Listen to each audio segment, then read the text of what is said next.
त्यांच्यामध्ये दुरावा येणार असेल तर अर्थातच तिने तिचं नातं निवडलं पाहिजे ना, म्हणून तिने ही केस घेऊ नये असं मला तरी वाटतंय. आणि सर, ते दोघे आयडियल कपल आहेत. त्यांचं एकमेकांवर खूप प्रेम आहे आणि ह्या एका केसमुळे ते दुरावले जाऊ नयेत असं आम्हाला वाटतंय. Sir please.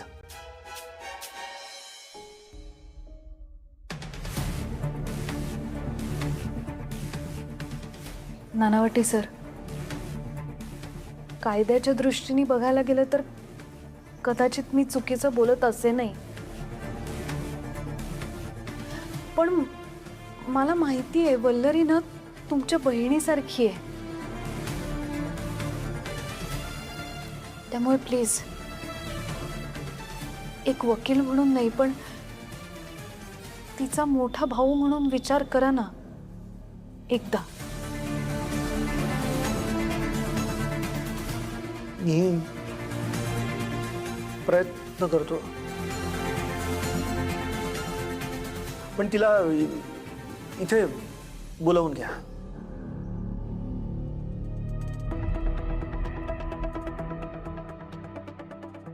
नाही, इथे बोलवू शकतो आपण, पण तुम्ही घरी नाही का जाणार त्याच्या? तर तुम्हाला काय सांगू, वल्लरीच्या घरी जाऊन त्या मनोजचं तोंड पण बघायची इच्छा नाहीये. नाही असं काही नाही, काय मला इथे बाजूलाच जायचं आहे, माझं काम आहे. आता कुठे तिच्या घरी जाऊन परत येणार, कसं वेळ जाणार म्हणून. नाही नाही, हरकत नाही, आम्ही फोन करून बोलवतो तिला. हां, मी करतो फोन.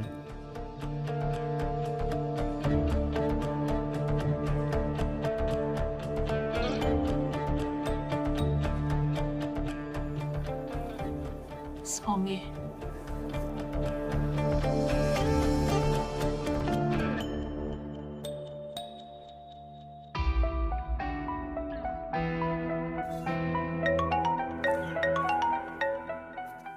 अजित भाऊजी. हॅलो, बोला भाऊजी. आज अचानक या मेवणीची कशी काय आठवण आली तुम्हाला? हॅलो वल्लरी, माझं तुझ्याकडे ना एक महत्त्वाचं काम आहे. तू कॅफेत येऊ शकतेस का प्लीज? हो येते ना, पण भाऊजी सगळं काही ठीक आहे ना? म्हणजे काही गडबड नाही आहे ना? नाही, सगळं ठीक आहे. तू इथे ये ना प्लीज. भाऊजी एक विचारू का? तुम्ही मला फोन करून बोलवताय, प्रेरणाताईंचा फोन नाही आलाय. त्या अजूनही चिडल्यात का हो माझ्यावर? ऐक ना, आपण आल्यावर बोलूया. तू ये ना इकडे प्लीज. बरं ठीक आहे, मी येते लगेच. हां.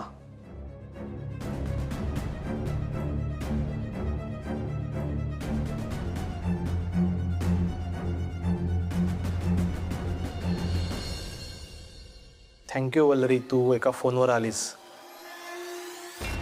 ॲक्च्युली तुझं आणि नानावटी सरांचं बोलणं करून द्यावं असं आम्हाला वाटत होतं.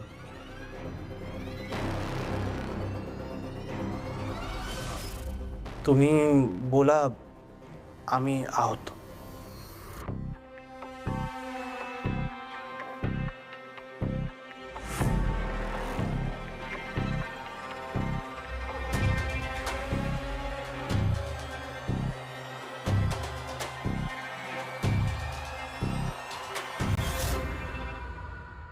सर, आपल्याला दोघांना इथे बोलवलंय, यावरनं विषय काय असू शकतो याचा अंदाज आलाय मला. ग्रेट. तुझ्या फ्रेंड्सची इच्छा आहे की मी तुझ्याशी बोलावं. वल्लरी, तू खूप समजदार आहेस. आणि तू माझी स्टुडंट आहे म्हणून मी हे सांगत नाही. I am really proud of you. I appreciate your dedication towards law and justice. पण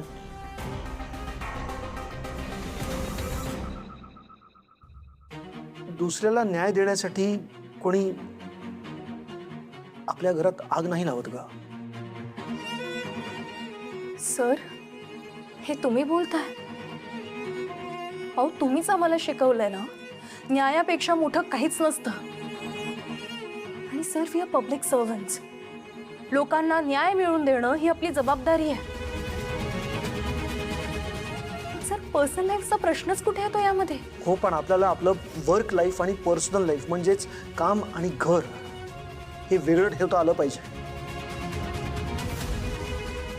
मान्य आहे मला सर, पण माझी वकिली माझ्यासाठी फक्त जॉब कधीच नव्हती. सर, माझा काळा कोट मला नेहमी माझ्या कर्तव्याची जाणीव करून देतो. हो वल्लरी, पण या केसमध्ये तत्वांवर चालताना खूप त्रास होईल तुला. सर, आयुष्यात जर का आपण आपली तत्वच सोडून दिली तर जगण्याला काय अर्थ आहे? हो, पण आपल्याला आपल्या जीवाभावांच्या लोकांसाठी 2 पावले मागे यावं लागतं. आयुष्यात जर का तीच माझी जीवाभावाची माणसं माझ्यासाठी 2 पावलं पुढे आली तर तसं ते करूच शकतात ना. सर, मी ह्यामध्ये तुम्हाला सुद्धा गृहीत धरते. हो, अर्थातच मी आहे तुझ्यासोबत. पण या केसच्या बाबतीत बोलणं झालं ना, तर मनोज जरी चुकला असेल तरी त्यांनी असं काही वेगळं वेगळं केलेलं नाही.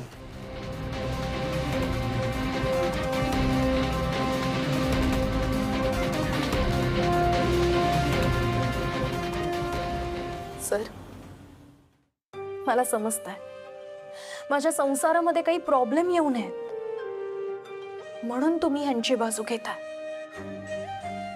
पण एक गोष्ट आज तुम्ही विसरताय सर.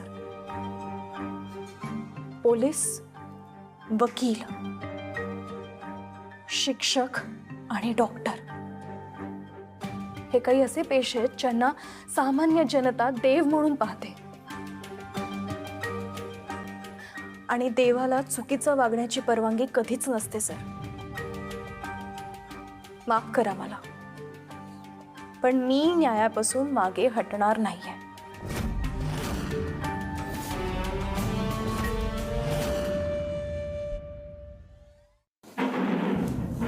एक मिनिट वल्लरी, मागे हटणार नाही म्हणजे नक्की काय करायचं ठरवलंस तू? आजपर्यंत तुझा नवरा तुझ्या पाठीशी खंबीरपणे उभं राहिला प्रत्येक गोष्टीत. त्याच नवऱ्याचं आयुष्य उद्ध्वस्त करणार आहेस का?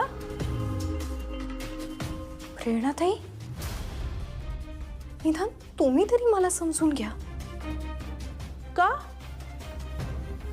का समजून घेऊ आणि काय समजून घेऊ? तू समजून घेतलंस का तुझ्या नवऱ्याला? नाही ना वल्लरी. जो माणूस त्याचं गाव, त्याची नाती, त्याचं काम, त्याचं अख्खं जग सोडून तुझ्यासाठी मुंबईत आला, पडेल ते काम केलं, खूप खस्ता खाल्ल्या, पण तुझ्या डोळ्यात कधीच पाणी येऊ दिलं नाही. त्या माणसाच्या विरोधात उभी राहतेस तू आज. वल्लरी, तू काय करतेस याचं भान नाहीये तुला. प्रेरणाताई, मी सुद्धा माझ्या याच मनोजना शोधते. हा माणूस माझा तो मनोज नाहीये. माझे ते मनोज निरागस होते. कुठलाही अपराध करणं तर दूरच, समोरच्या माणसाला आपल्या शब्दाने दुखवत तर नाही होत ना म्हणून 100 वेळा विचार करायचे. माझे ते मनोज कुठेतरी हरवल्या तू. हे ते नाही आहेत. प्रेरणाताई, ही लढाई फक्त एकट्या सानिकाची नाहीये, ही लढाई माझी पण आहे. मला माझे ते मनोज परत हवेत ज्यांच्यावर मी जीवापाड प्रेम करते. त्यामुळे जगातली कुठलीही ताकद मला हा खटला लढवण्यापासून थांबवू शकत नाही.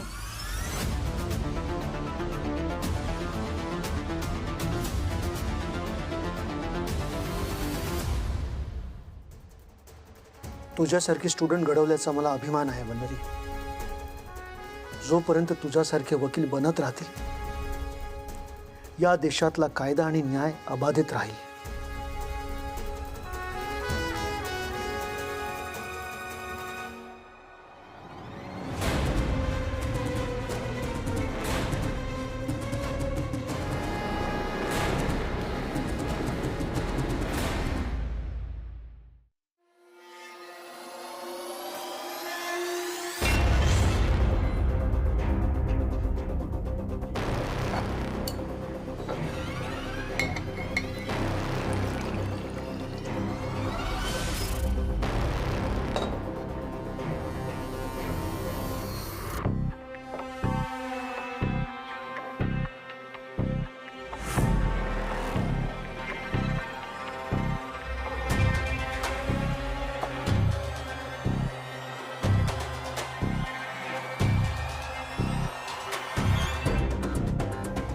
कारण मला माझी 25वी केस आधीच मिळाली आहे.